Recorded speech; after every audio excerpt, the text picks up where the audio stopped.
என்னம்மா இது? யார் இவங்க? எப்படி கரெக்டா வந்து அந்த ஃபைலை அடிச்சிட்டு போனாங்க? அதான் எனக்கும் தெரியல சித்தப்பா. கபிலன் வேற போயிருக்கான். என்னாச்சுன்னு ஒண்ணும் தெரியல. சார் வண்டி ரெடி ஆயிடுச்சு சார், போலாம் சார். சரி வாமா. இந்திரா, ஏய், இந்த ஃபைல இந்த ஒரிஜினல் டாக்குமெண்ட். அந்த ரவுடிங்க வேற ஃபைல் எடுத்துட்டு தான் ஓடிட்டானுங்க.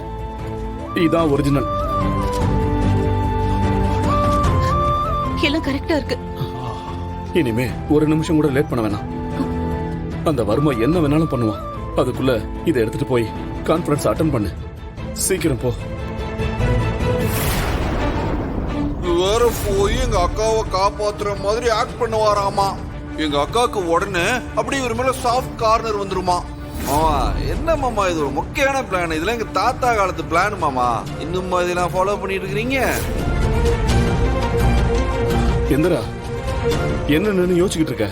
சீக்கிரம் கிளம்பு. என்னம்மா, வாமா போலாம்.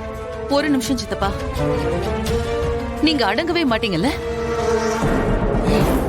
என்ன நேத்து நைட்டு நீங்க போட்ட பிளான் ஒர்க் அவுட் ஆகலன்னு அடுத்து இப்படி ஒரு டிராமா பண்ணிருக்கீங்கல்ல?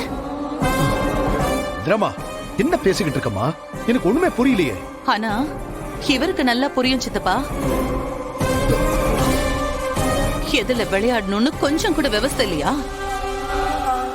இது எவ்வளவு பெரிய கான்ஃபரன்ஸ்னு உங்களுக்கு தெரியுமா? இதுல கூடவா நீங்க விளையாடுவீங்க? ச்சே. அதான் நான் நேத்தே நீங்க என்னதான் ட்ரை பண்ணாலும் அது எல்லாமே வேஸ்ட்னு சொல்லிட்டேன்ல. அப்புறம் எதுக்கு திரும்ப திரும்ப என்ன டார்ச்சர் பண்ணிட்டு இருக்கீங்க? இப்ப சொல்றேன் கேட்டுக்கோங்க. நான் வாழ்க்கையில மறக்கணும்னு நினைக்கிறதே உங்க கூட நான் வாழ்ந்த நாட்களை தான். என்ன பாவம் செஞ்சேன் நான் உங்களுக்கு? எதுக்கு என்ன இப்படி சித்திரவதை பண்றீங்க?